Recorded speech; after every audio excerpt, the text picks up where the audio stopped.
Sawadee-Cap viewers, today we have a raw and incredibly candid story from our subscriber, Franz from Germany. Franz shares a challenging and deeply personal account of his long-term relationship and eventual divorce from his Thai wife. He details a pattern of financial demands, a lack of partnership, and unsettling incidents that ultimately led him to a painful but necessary separation. This story offers a stark look at the complexities and potential pitfalls within some cross-cultural relationships, highlighting his journey from disillusionment to finding peace and new horizons. You're absolutely right about the constant payment, that ingrained expectation. It's a dynamic that plagued my entire relationship with my ex-Thai wife, a relentless undercurrent that eroded any sense of partnership. And what's truly infuriating is that it's a habit she still tries to uphold, even now, long after our divorce.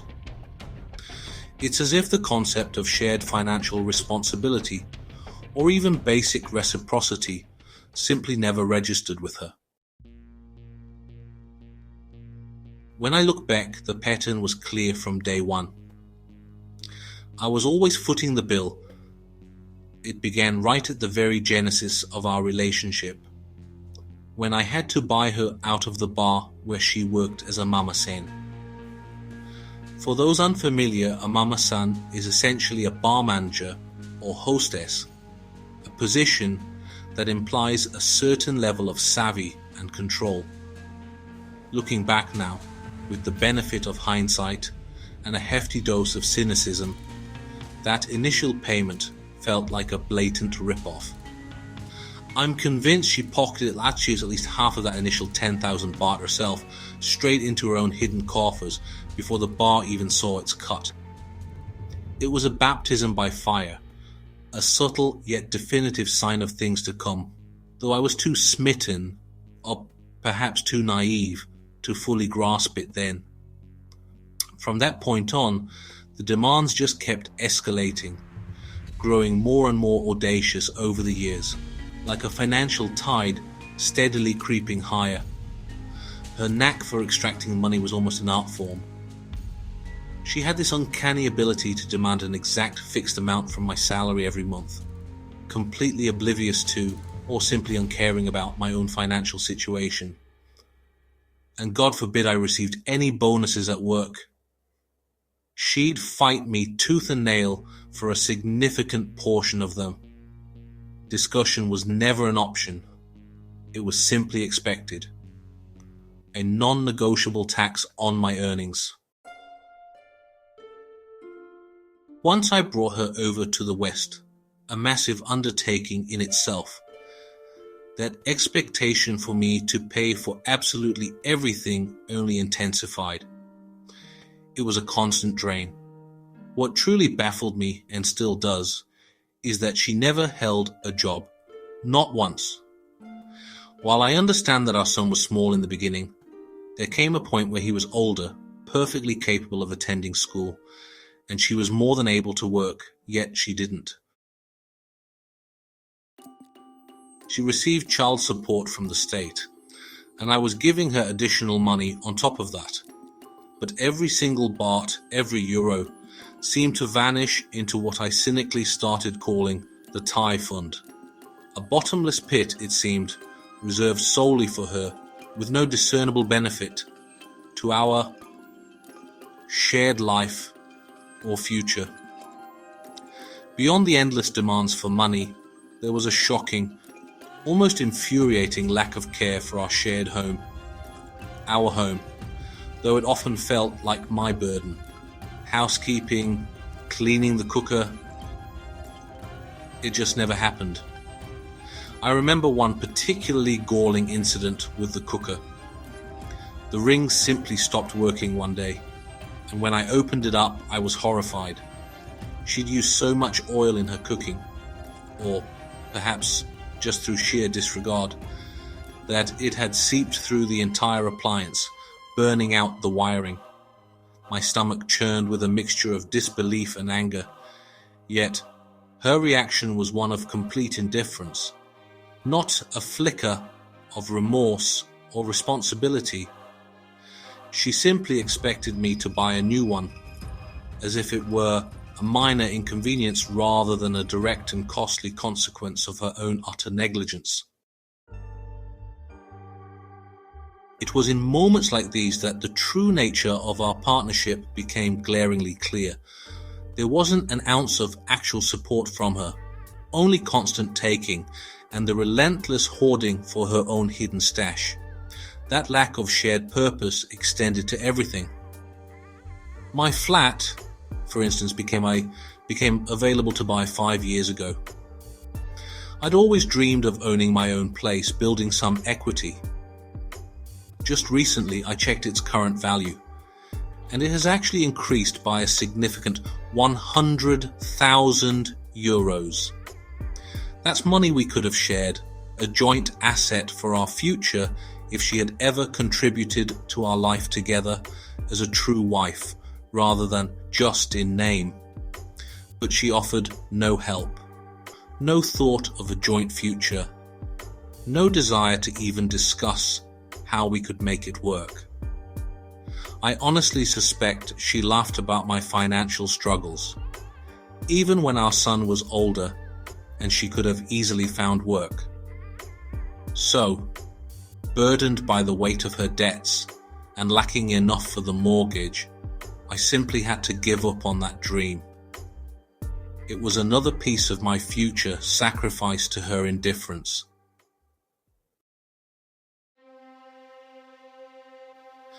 The existence of her secret Thai fund became painfully obvious during one particularly vivid incident. This was back when land was being bought near the old airport in Bangkok, a hot commodity at the time. I was driving her there, and during one of our typical arguments, which were becoming increasingly frequent, her bag fell open. Out tumbled a thick wad of 50-euro notes. It was a shocking sight and undeniable proof of what I'd suspected.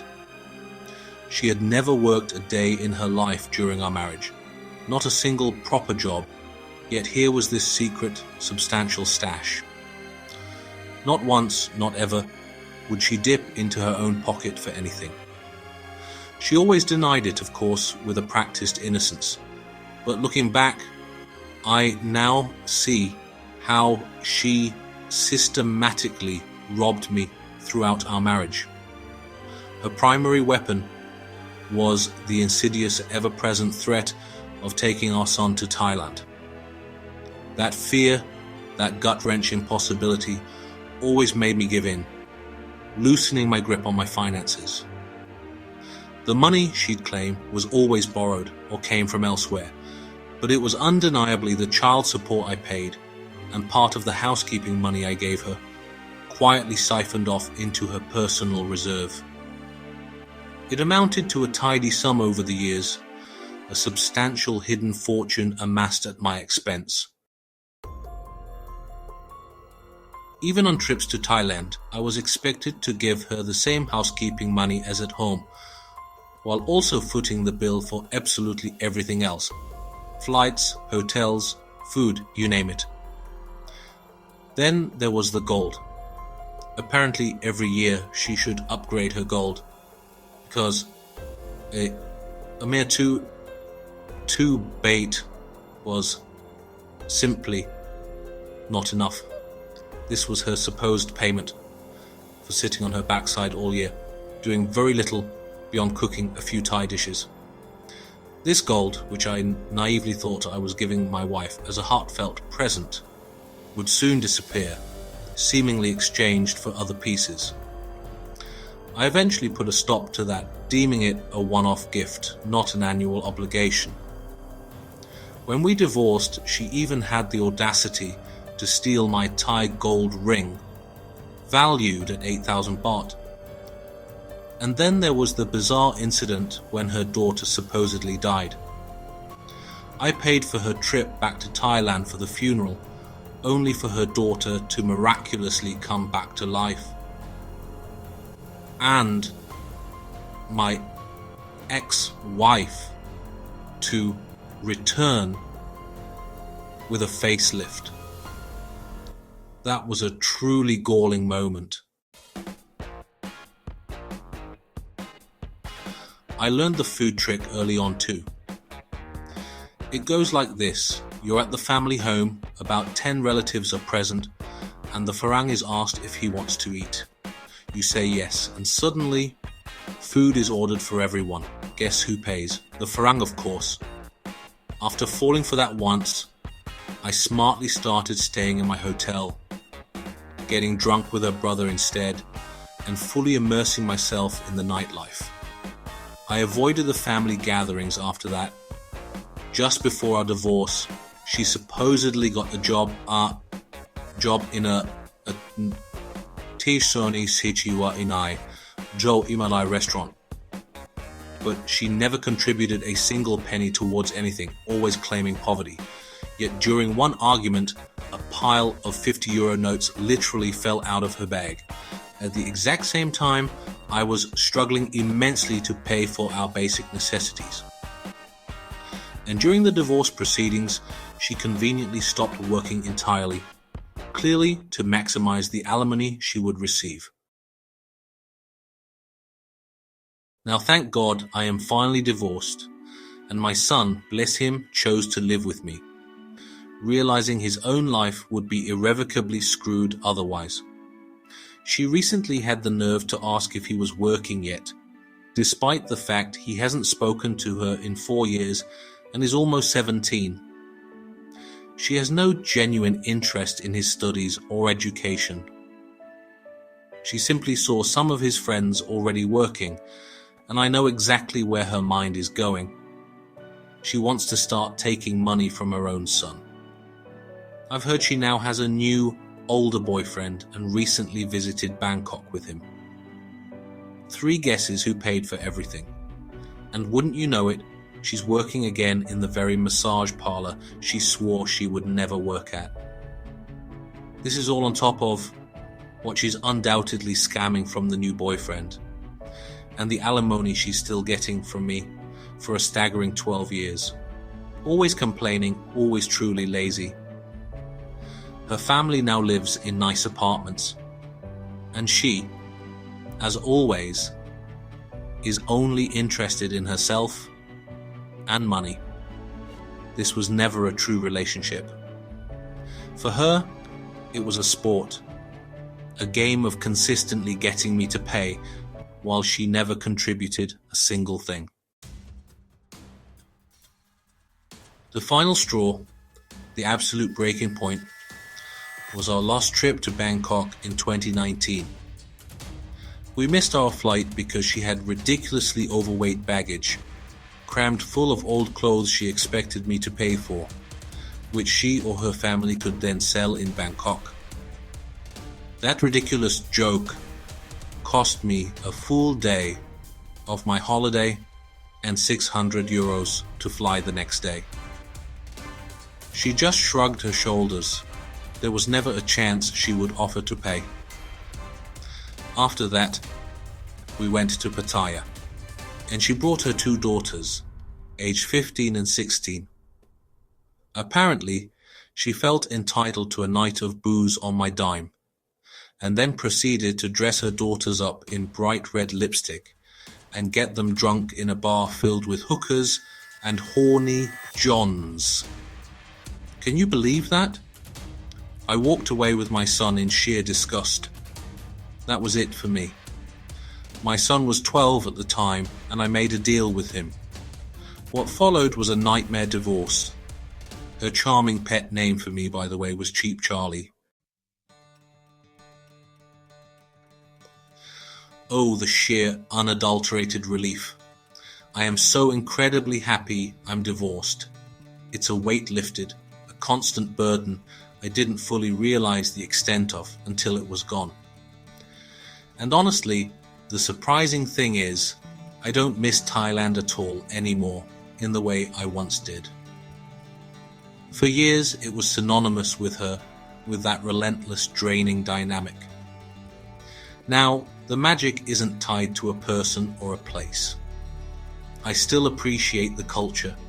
In fact, I can still cook fantastic Thai dishes myself, a skill I picked up and genuinely enjoy. It's a reminder that even from difficult experiences, you can gain something positive. My horizons have truly broadened since. Last year, for instance, I embarked on trips to the Philippines and Japan. It was liberating to explore new places, new cultures, without the shadow of expectation or financial anxiety hanging over me. The Filipinas, or Pinays, as they're affectionately called, were particularly nice.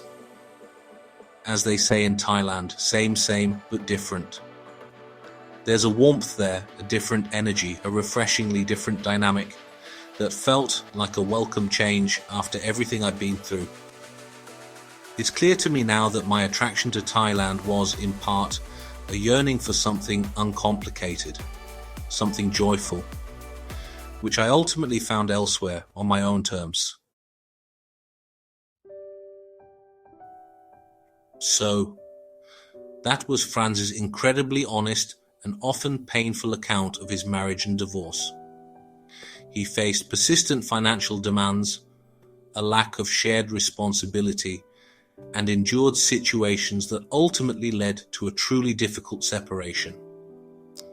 His story is a powerful reminder of the importance of partnership and respect in any relationship, regardless of cultural background.